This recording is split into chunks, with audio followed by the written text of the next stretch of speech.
This is Andrew Bosin. I'm a software attorney. I am located in New Jersey, right outside New York City. I represent software, mobile apps, SaaS, startups, vendors, companies, and developers in drafting, reviewing, and negotiating software app development agreements related to the development of a mobile app, a software app, or a SaaS app. I also will review the statement of work, which accompanies the MSA agreement and deals with the actual project that's being built or deliverables that are being delivered. This video is for informational purposes only. It's not legal advice. I want to go over some of the issues that I believe are very important in a software development agreement, whether it relates to a mobile app or let's say a SaaS app. One of the most important clauses that should be in this agreement deals with intellectual property. Who owns the deliverable that's being created? Who owns all the underlying intellectual property that goes into the software that's being built for you? There's a term that's called work made for hire. And what it generally means is that even though you're, let's say, paying a developer to develop an app for you, that without language in the agreement that says work made for hire, that app being created by the developer could be claimed as ownership by the developer because it could be subject to copyright laws. So it's really important that if you are having an app developed, that the development agreement states that it's a work made for hire and all the intellectual property, the deliverables, and the software related to the app belong to you, the client or the company having the app developed. The only time you really wouldn't have to do this agreement is if an employee of yours develops an app because it belongs to the company. Let's keep talking about intellectual property and what that means.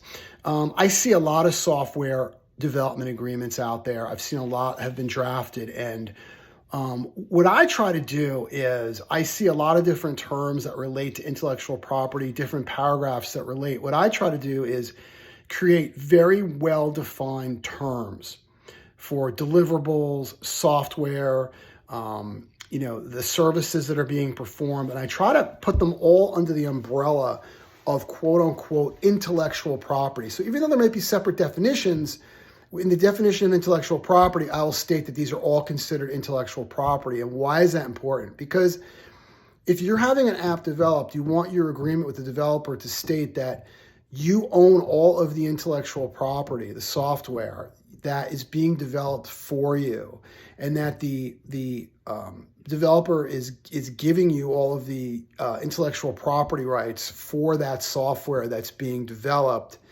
And it's very important if they have outside contractors helping the developer, they need to sign agreements stating that the software is work made for hire and that they're also transferring all of their intellectual property rights in the intellectual property software or deliverable to you.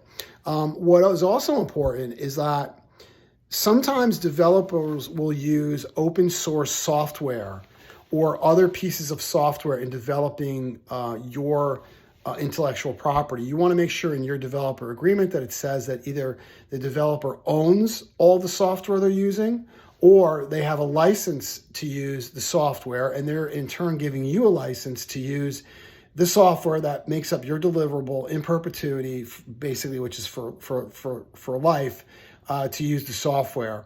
And why that's important is you don't want to have a situation where your app, let's say, is in the App Store and some third party comes along and says, hey, there's no way you could have created that app without my software, and then you call the developer and he's like, yeah, I'm using third party software. I don't really have a license for it. And then you wind up getting sued. That leads me to my next category, which is indemnification. Indemnification basically is, let's say the client are using your app and you get sued by a third party that claims that part of your app software is made from that third party software and your developer didn't have a license or the right to use that third party software in creating your app. So the term indemnification comes along where in your agreement you want the developer to indemnify and hold you harmless and pay all of your damages, claims, legal fees in defending the claims against the third party. Typically, the developer will come in and assume the defense of those claims and pay whatever damages, verdicts, legal fees that come down the road. Costs and fees. Never, never, never give the developer all their money up front. If it's $25,000 for the total project, put a little bit down, and then you want to do milestones. Milestones are nothing more than just markers along the way in the project. Building front end, great. When all the bugs and defects have been tested, I'll pay the next amount. The next one, doing the back end, when all the bugs, defects are fixed by the developer, I'll pay the last amount. I wouldn't give the developer final payment until until your app has been approved by the app stores. And I also would try to get some sort of warranty that for the first year of the app's existence that the developer will fix all bugs and defects with the app. It's also not a bad idea to get a maintenance contract with the developer so that they can fix the software when iOS and Android is a push. No matter where you're located, if you need help with a software app development agreement, please call me, Andrew Bosin, at 201-446-9643.